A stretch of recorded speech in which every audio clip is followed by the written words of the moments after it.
Hi, I'm Randee Hamblin, and I'm here to talk about fabric origami today and show you how easy it is to fold fabric the same way you can fold paper.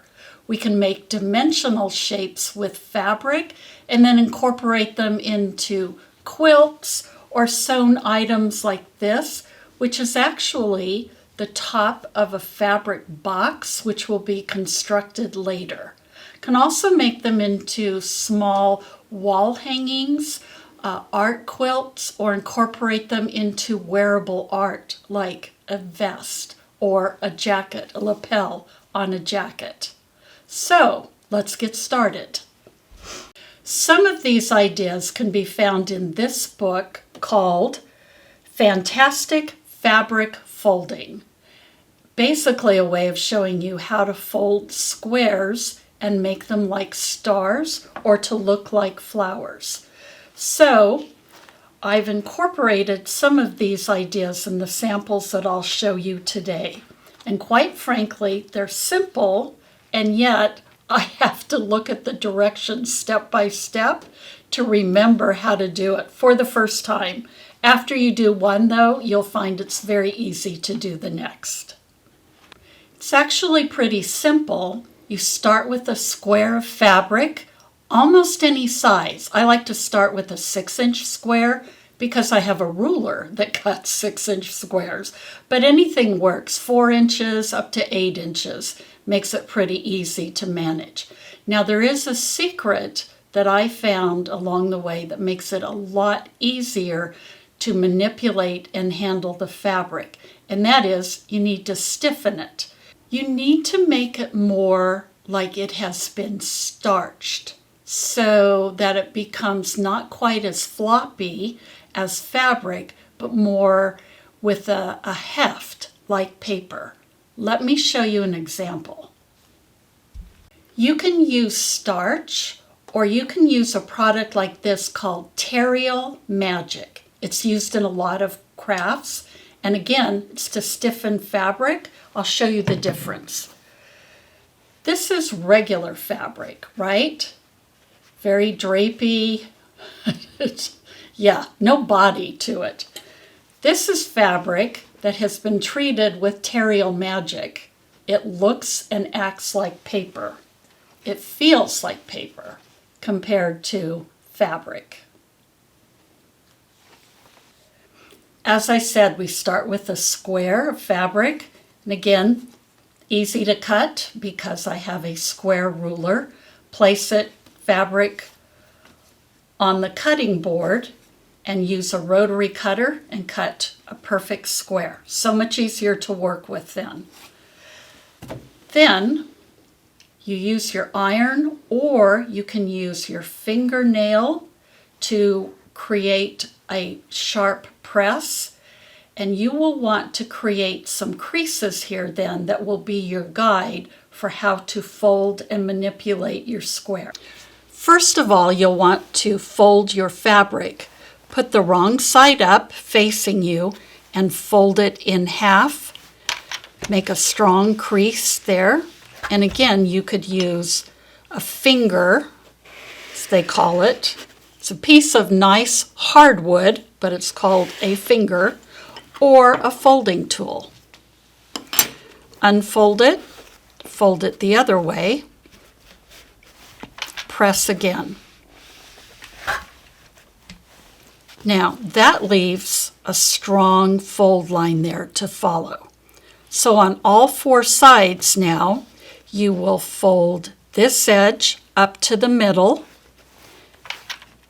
create a crease, unfold, bring this edge now up to that crease, and iron and make a line. Just like in origami, you do it over and over. Next side, bring it up. So you're basically folding the half in half and then in half again.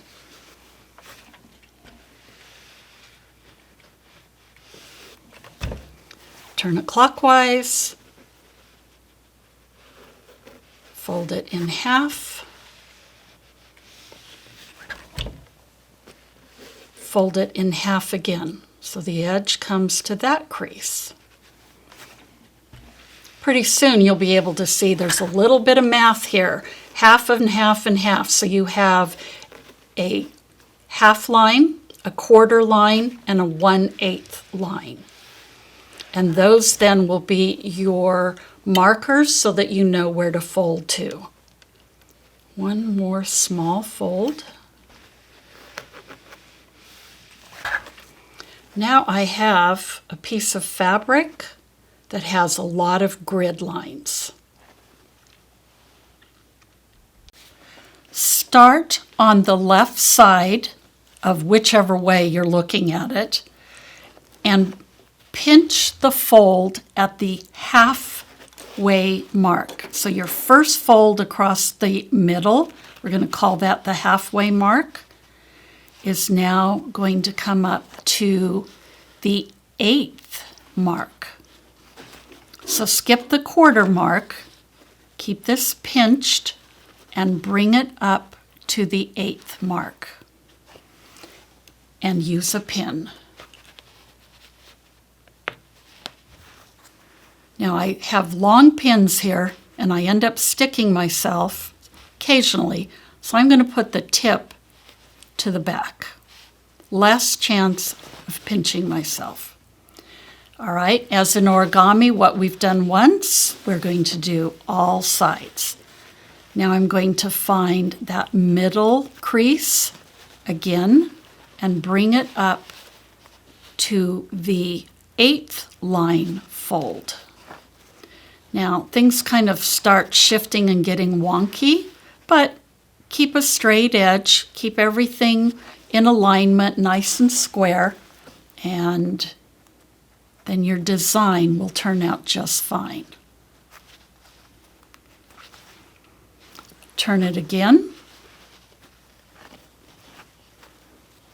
Here is the half fold, and I'm creasing it and bringing it up to the 1/8 line fold. So I'm not going to let it shift. It's got to be straight with a clear edge, and pin it again.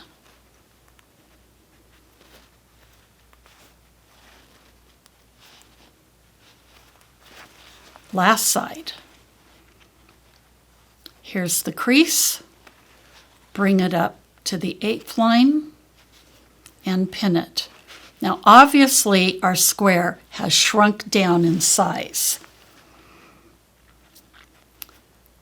but that's so that we have the extra fabric that we need in the middle to start to make the design, which will be a star. Now we're going to start with the first manipulation, which creates a diamond. So believe it or not, this blob here will turn into a nice diamond shape once we get it pulled up, make the base flat, and start to turn this. It becomes a diamond on top of a square.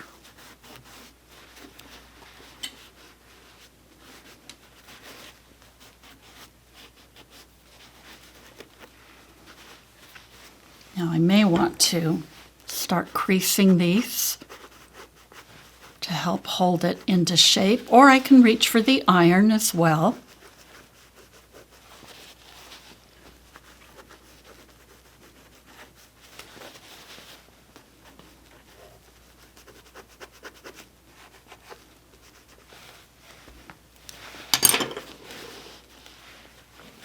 There's my first design. And I can incorporate this as it is with the diamond, or I can manipulate it. I'm going to pick it up just like a steering wheel and turn it around like I'm driving it. Go as far as I can. So see the fold line? Basically turned it 90 degrees. That has created legs.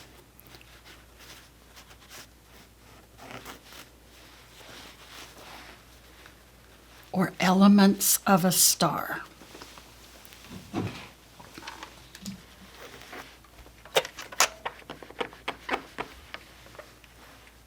This fabric, I've noticed, because it has the metallic threads, turns dark when I press it, but then it lightens right back up again.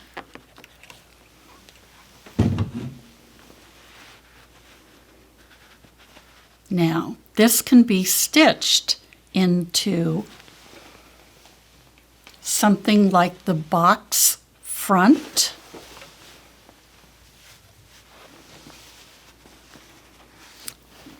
Turning it a little more creates longer legs and a little more feeling of action.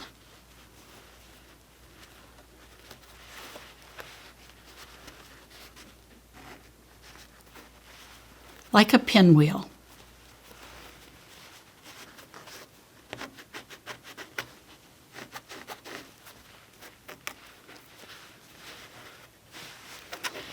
The difference between this one and this one is size, just a little bit, and also the fact that this fabric is less stiff because it does not have the additional metallic threads woven in. Same idea, slightly different dimension. Here we are again with the plain diamond on top of the square, and instead of rotating it this time, we're going to make folds so that we end up with a running star. Take this side and fold it to the middle, and you know it's the middle because you've got a fold line from before. And yes, sometimes it doesn't want to cooperate, which is why you can finger press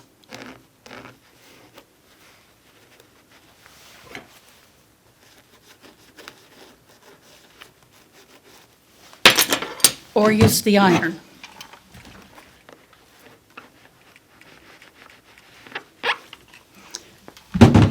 Now you will notice I am pressing over the pins, which is fine if you have glass head pins. These are plastic, so there's always a risk of melting the pins, which of course you don't want to do because big fat mess on your iron. But since it's only for a few seconds, I can get away with it. Let's hold this side in place.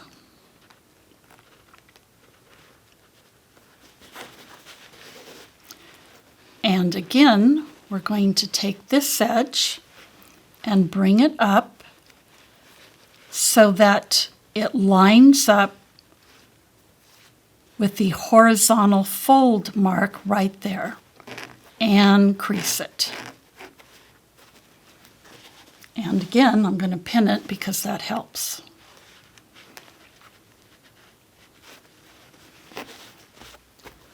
Bring this side of the diamond up. I think I pinned a little too early. I need to get into here to be able to hold it.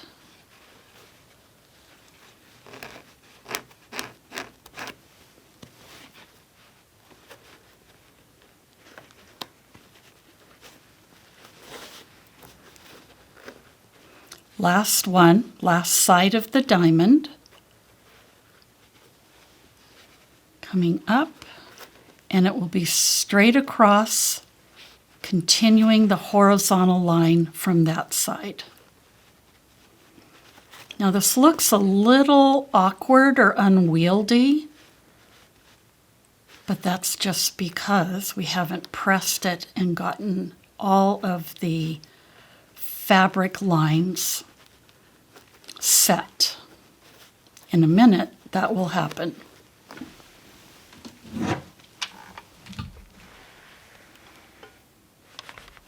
Might give it a shot of steam.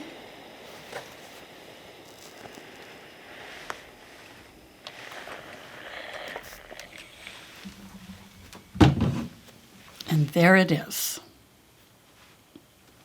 This is what it looks like after I take the pins out and I do a little bit of hand sewing here. Needle and thread, come up from the back and just catch a teeny stitch at each corner to lock it down, and then press it. Take the pins out from the outside and sew a very narrow line around all four sides. I sewed with brown thread so that it would be a contrast so that you could see. This is like basting. It's not the final stitching, but it holds it into place. I might use this to make a little Christmas decoration for the tree or incorporate into a larger piece of fabric, maybe for a wall hanging. And there you have the running star. Let me show you two other ways to make stars, running stars, windmills, flowers, whatever they look like to you is what they can be called.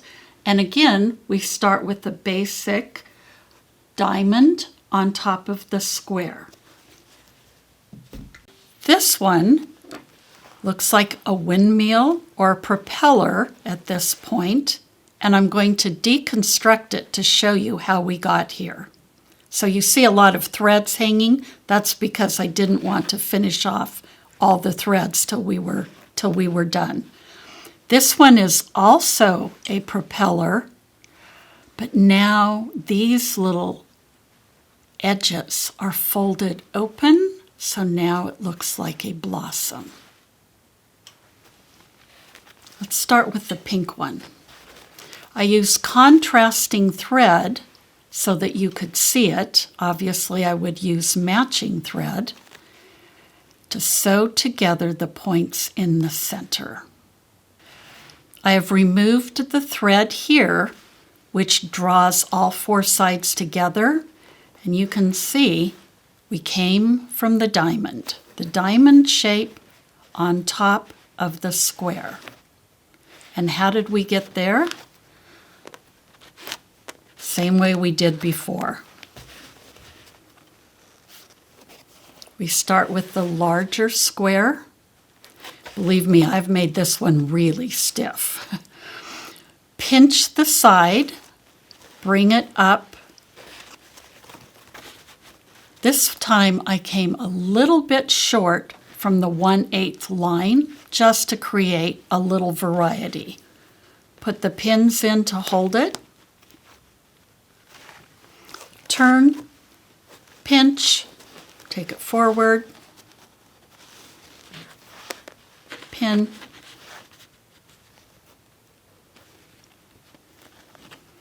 turn, middle, center, pinch, bring it forward,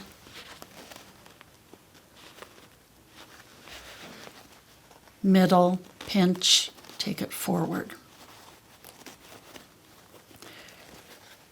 So yes, I could have brought it all the way up to the 1/8 mark, and that would have shortened this side, but I wanted a little variety, so I stopped about there, and that makes this side a little longer. Depending on if I want it a certain size so that I can match it, like to make another quilt block, I can play with the dimensions till I get it just right. So this, again, becomes the diamond.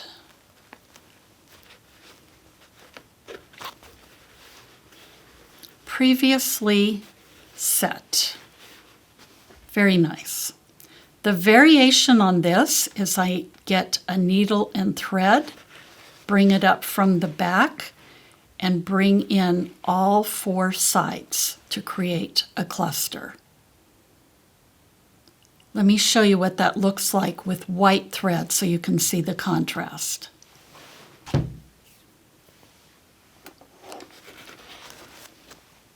Right there is the middle. And again, you can see right where the fold lines cross is the middle. Go to the edge and take in a tiny stitch.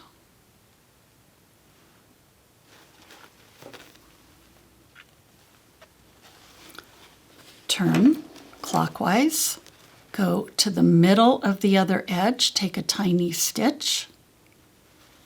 You can see I'm eyeballing the middle. I don't think it necessarily needs to be measured.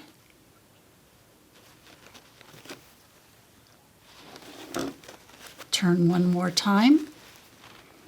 Find the middle, tiny stitch.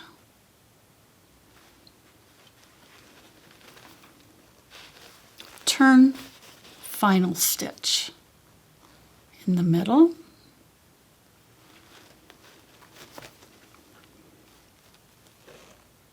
Now, I will anchor this thread over here in this side to draw it all together.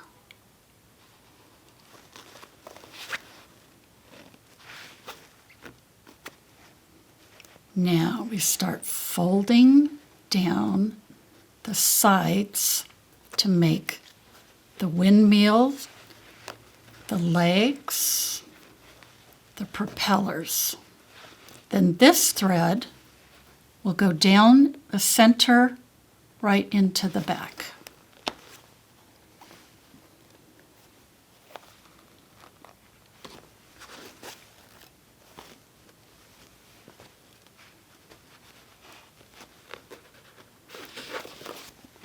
And I will tie it off.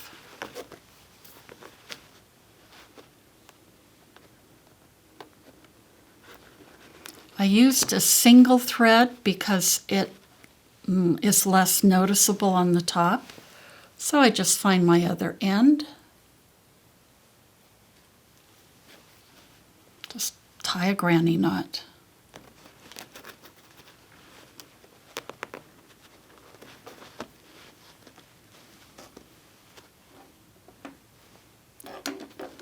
Right over left, right over left. Cut it close.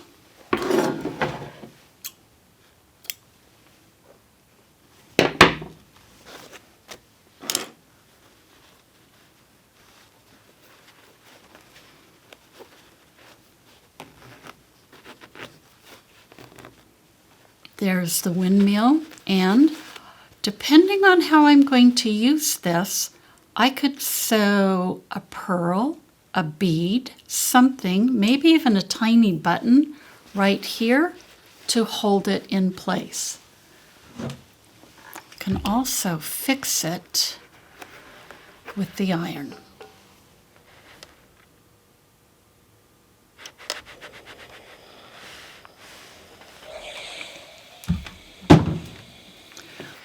You've noticed I've had to rely on my iron quite a bit and get close in. I have found that these can save burned fingers, so keep that in mind when you are working with holding this down and you're getting in close with the iron. You can find these just about at any fabric store, quilting store, or online in Notions.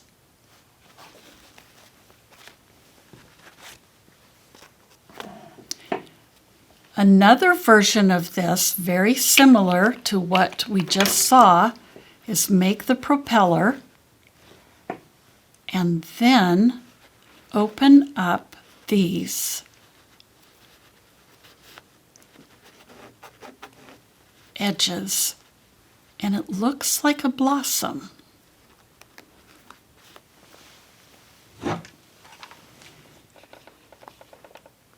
Needs to be creased and ironed to hold.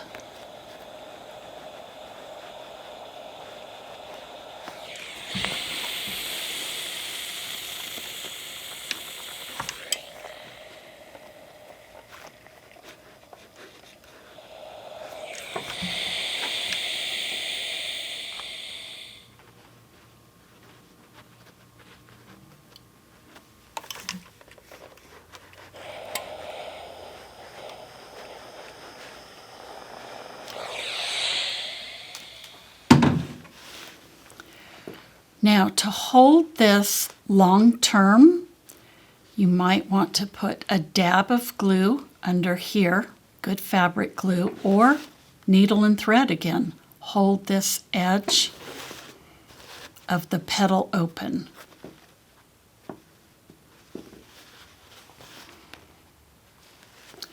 Again, I can baste on all four sides so that the pleat stays in place when I'm ready to sew it.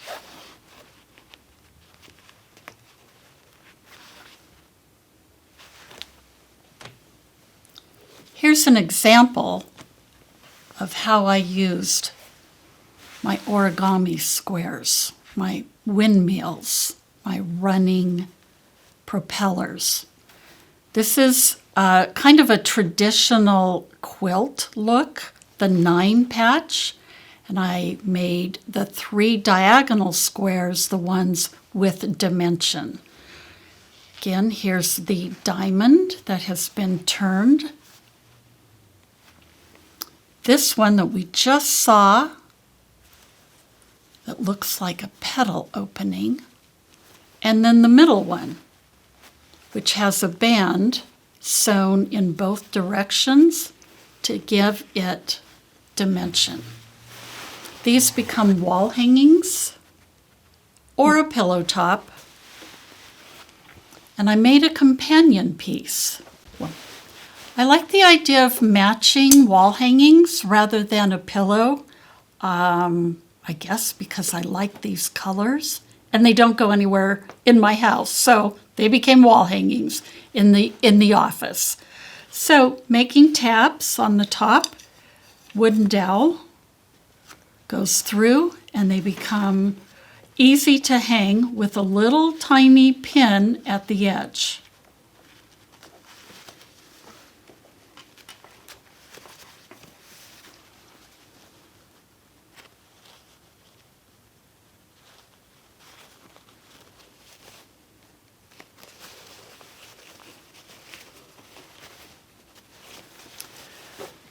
This piece, same idea of having some texture.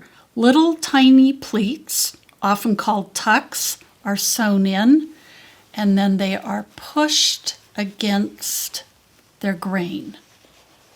So they're sewn one way and pushed the other way to make the design. And there you have it. The last one I'd like to show you is a flower petal. Here it's finished. And here I'm going to show you how to fold it. Again, we start with a square, any size, and fold it in half.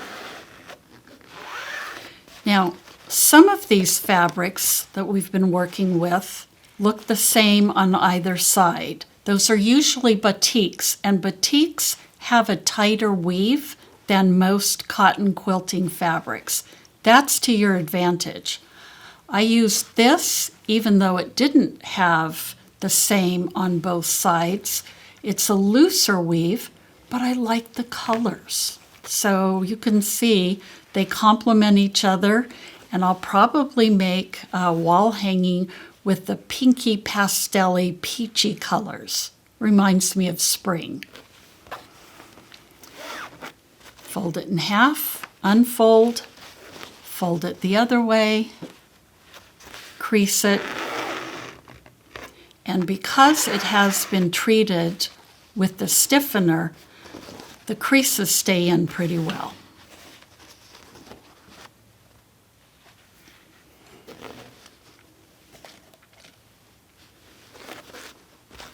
Now, I'm going to fold a corner to the middle, crease it, and when I do this with paper, I swear, see how I'm having trouble? If it's not square,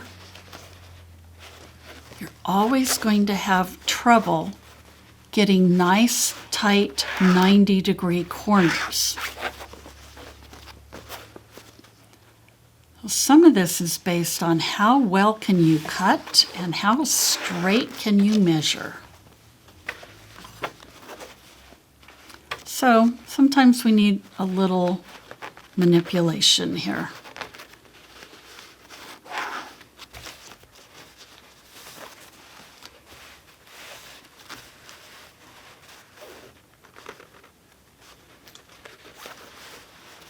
All right, we're going to take a pause here, and I'm going to remeasure and see if in the process of starching, stiffening, pressing, this became out of square.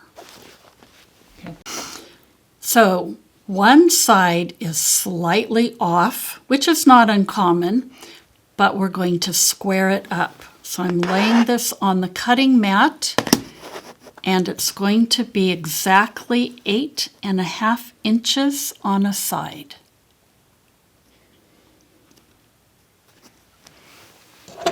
I like to use the rotary cutter, get a nice clean cut. Even though I'm used to using scissors as well, when it comes to squaring up, there's nothing quite like a rotary cutter because you can sliver trim in no time at all. Rotate, line it up here, 8.5 inches, because this one is 8 3/4. That's why we were off and not able to get a good tight fold on this. Rotary cutters are very, very sharp, and that's why you absolutely have to use a cutting mat, never a tabletop or any other surface.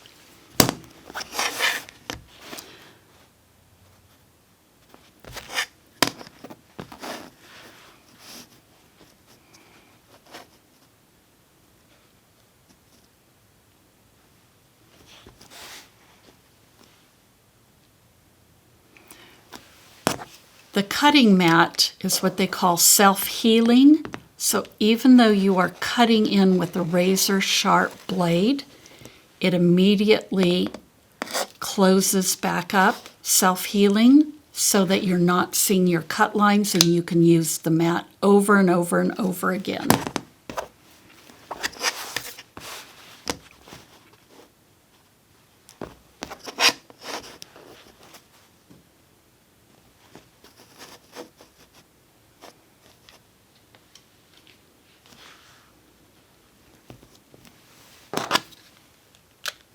Open the blade, cut right along the ruler, close the blade.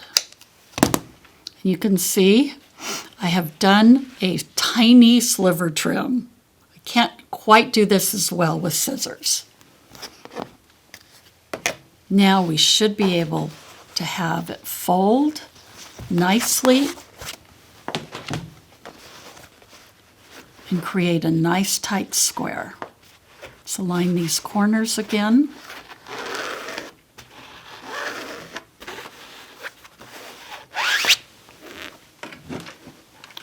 Press them with the iron.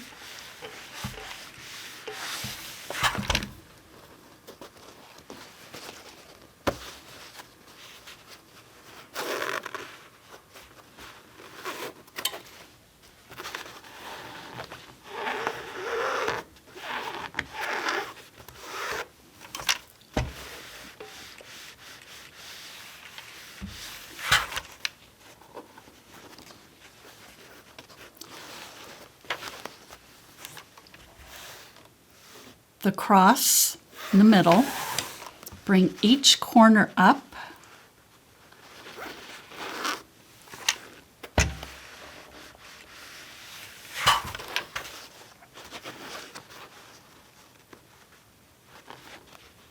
ah yes, much better.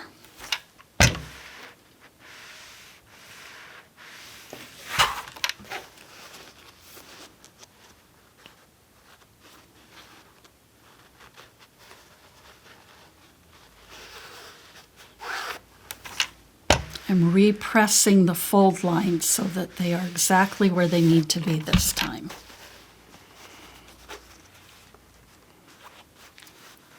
Some of you may be familiar with how this looks. This is often an origami fold for starting a box and for starting other similar dimensional items. Now we're going to fold it over. Again, all four sides, fold to the middle. Create a nice crease.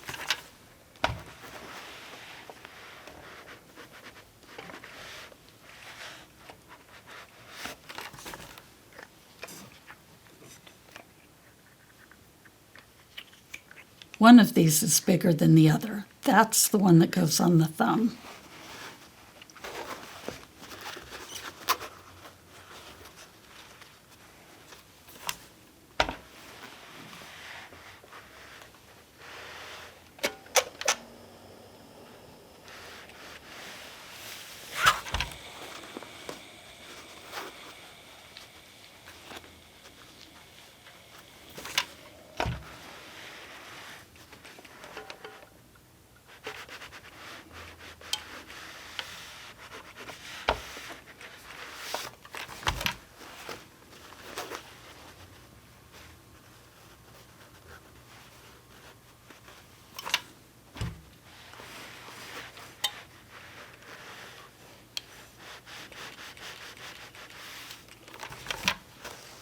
We now have a square.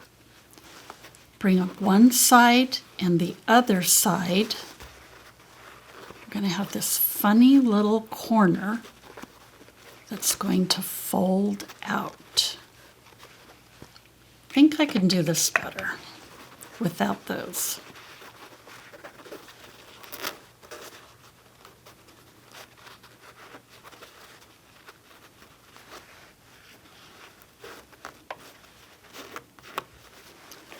So folding the two sides together, you have extra fabric in the corner. Now you're just smashing it down to make it even with the sides. And this line lines up with the diagonal. And press that before we lose it.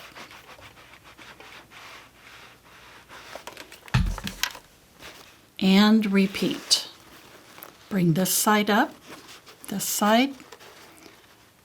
Have this extra fabric, comes down.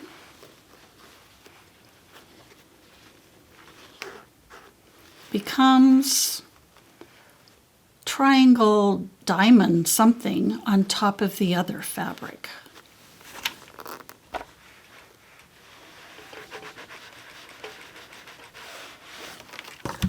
Two more times, this side up, this side up.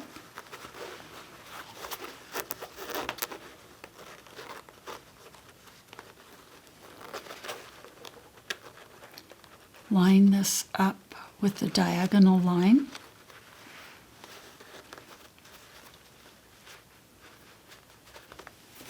And press.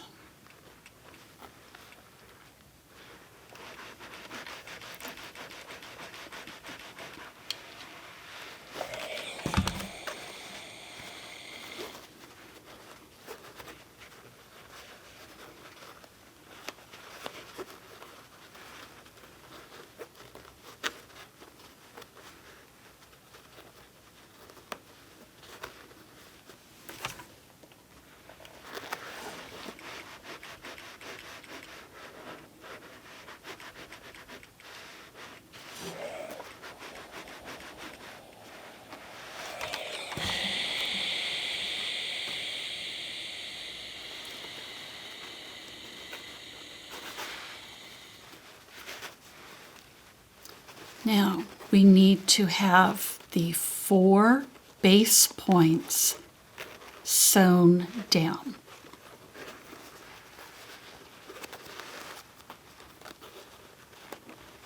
So that they stay nicely in the center, and these then become the flower petals, which are folded out.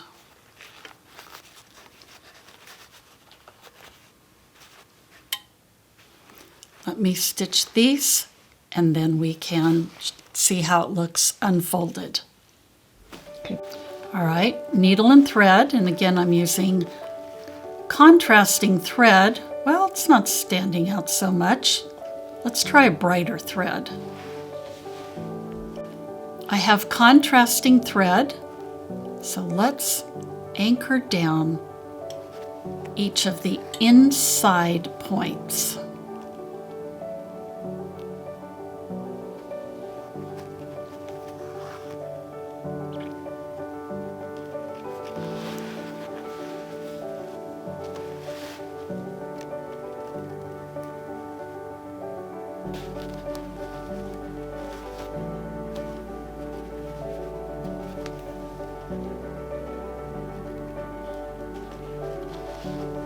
Moving to the next one.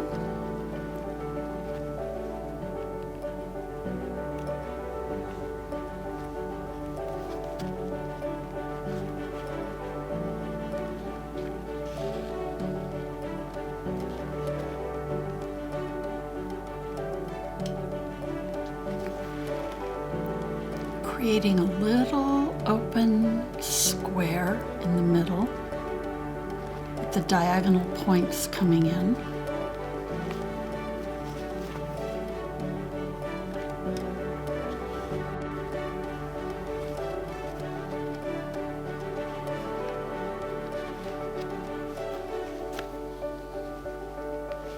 And again, just a simple granny knot.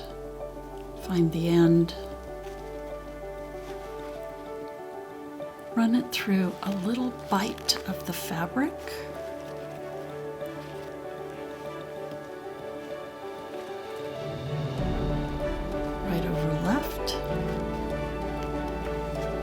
Left over right, right over left, whichever works.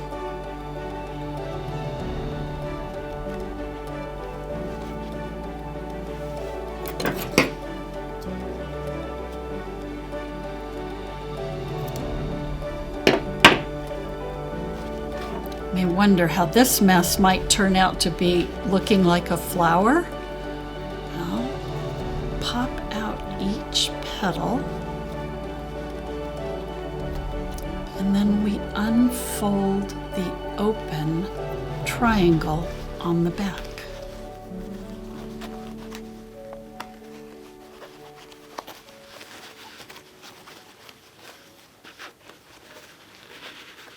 And because it's been nicely starched and stiffened, the petals will hold if you get right there on the edge and curl them down, under.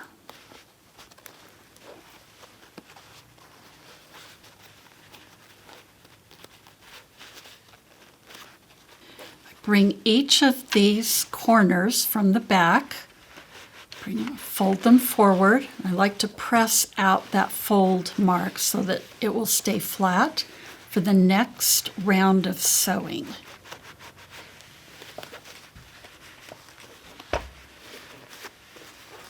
There's our little 4-petal flower.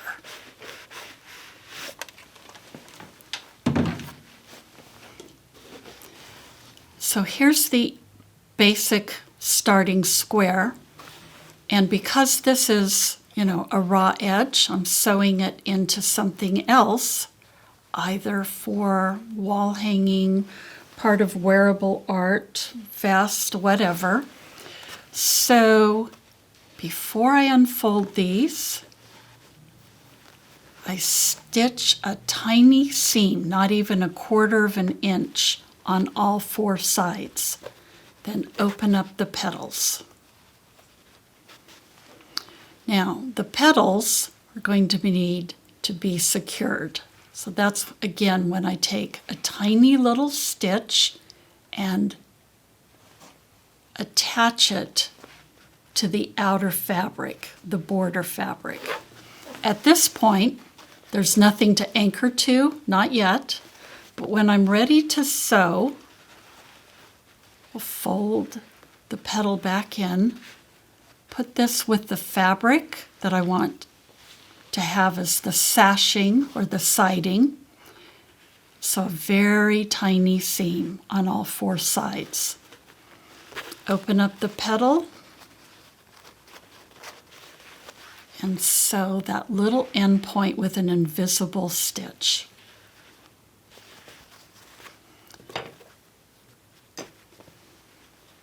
The center of this one, I think I'd like to put in a pearl or a nice big clear bead so that it looks like a raindrop in the middle of the flower.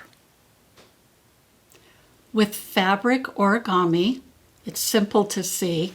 You always start with a square and then fold in a variety of ways to make diamonds or refold to make lakes, windmills, propellers, flowers, running diamonds, any texture that you would like to create from folding squares, folding them into diamonds and squares again, tacking down the ends, folding them open. There's a variety, and these are only a few. You can go on to explore a lot more. There are also ways to create boxes out of fabric, actual dimensional boxes with funny frilly tops, just like in origami with paper. But these are the shapes I like, and I wanted to share these with you so that you can see there's options for size. Make Christmas tree decorations, make part of a wall hanging, a quilt, or even part of a fabric box to make a lid. Thank you for joining me today for fabric origami. And next time we're going to learn and see how to use watercolors on fabric. You may think that watercolors only work on watercolor paper because you have to have that paper to have the right blend and spread of the watercolor to create the ethereal look, but you can also create that on fabric using a special kind of paint stick. We'll see you next time.